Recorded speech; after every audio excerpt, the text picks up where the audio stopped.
मानसिक संतुलन खो चुके हैं। शिक्षा मंत्री होकर शिक्षा के अलावा जो कुछ उनको गालियाँ जिसको देनी है वो देते हैं। पहले भी एक दिन किसी गांव में धक्का मुक्की हुई थी, कल एक महिला की उन्होंने धक्का मुक्की की है।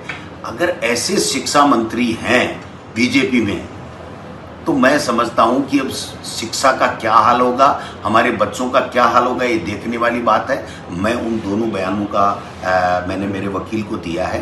अगर आवश्यकता पड़ी तो हम इनके खिलाफ कोर्ट के अंदर अवमानना का केस भी, मानहानि का केस भी करेंगे और इनको चैलेंज करते हैं कि जो अपराधी है उनको पकड़ो। लेकिन ये क्या मदन दिलावर जी क्या एसओजी के हेड हैं, क्या डीजीपी हैं, क्या गृह मंत्री हैं, क्या देश के प्रधानमंत्री हैं?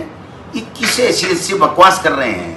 ये बकवास है और एक मंत्री नहीं, साधारण व्यक्ति को भी नहीं करनी चाहिए, जनप्रतिनिधि को नहीं करनी चाहिए। लेकिन शिक्षा का मंत्री होके शिक्षा का विजन बता मेरे भाई। शिक्षा का कोई विजन नहीं है।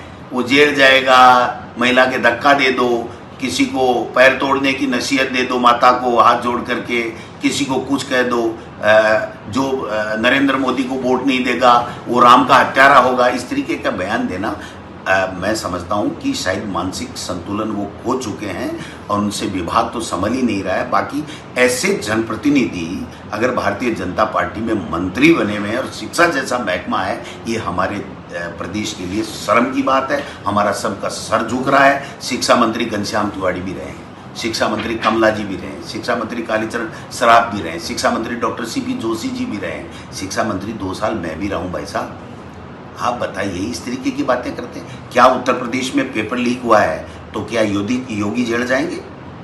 पुलिस की भर्ती का हुआ है तो वहाँ के गृह मंत्री जेल जाएंगे? क्या यूपीएससी की जो एग्जाम्स हैं वो अगर होती हैं तो क्या देश का प्रधानमंत्री जेल जाएगा?